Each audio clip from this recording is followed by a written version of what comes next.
As people, we are open to something called nudges.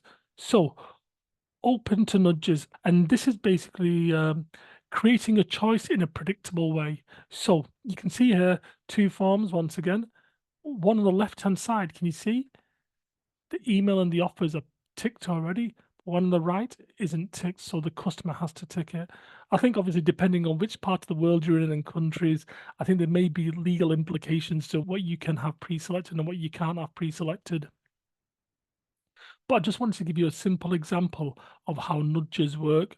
So even though like you just basically create, as it says there, create the aspect of choice in a predictable way. So yes, they have got a choice, and obviously email me with news and offers.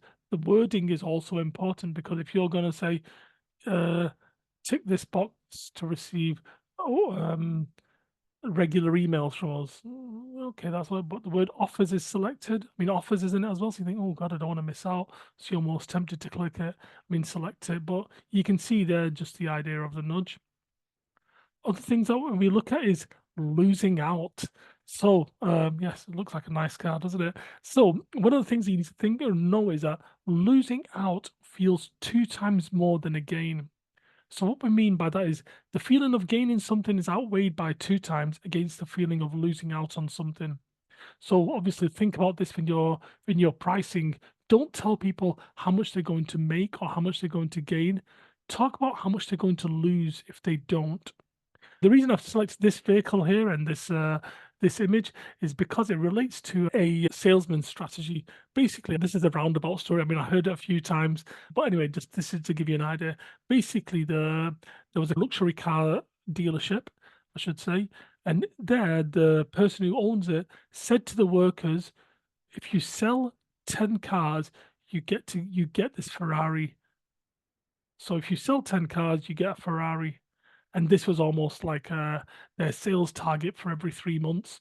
But what he did, he changed it. So rather than saying if you sell 10 Ferraris by the end of the 3 months, you get a Ferrari, he did the opposite.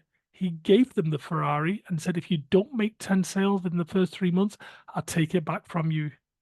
And that had a remarkable effect on the actual outcome because if you've never had something, you're not going to miss it.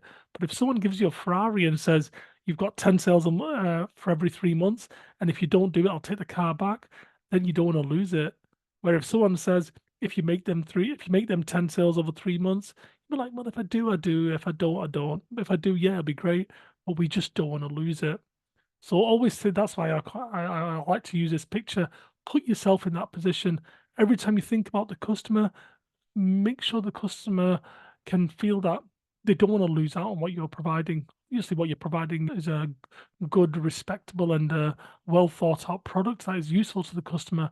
But at the same times, we also want to make sure that we're doing our best to make sure that the customers are getting value, of not only value, but obviously from our perspective, that we're making the sales as well. The one thing that I suppose is a factor is people don't do logic. As it says, we like to think that we make decisions based on logic, but we make decisions on how we feel. So make the feel customer like they need your product. I mean, we've done it many times. So you'll do something and you'll buy something and then you'll justify it later. And sometimes you'll overpay for something. You think, yeah, yeah, I overpaid for that, but it's a good quality brand. I mean, it'll last me forever, and I really needed it, and it was a good purchase.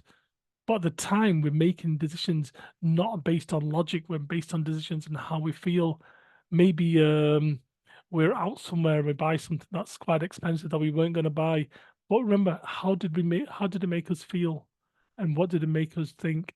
So once again, don't think too logically about it because as a customer, we're emotional people. So yes, we do use logic, but usually logic is almost like the post rationalization. So you make the logic afterwards to convince yourself or to confirm to yourself, yeah, yeah, I made the right decision there based on whatever it might be.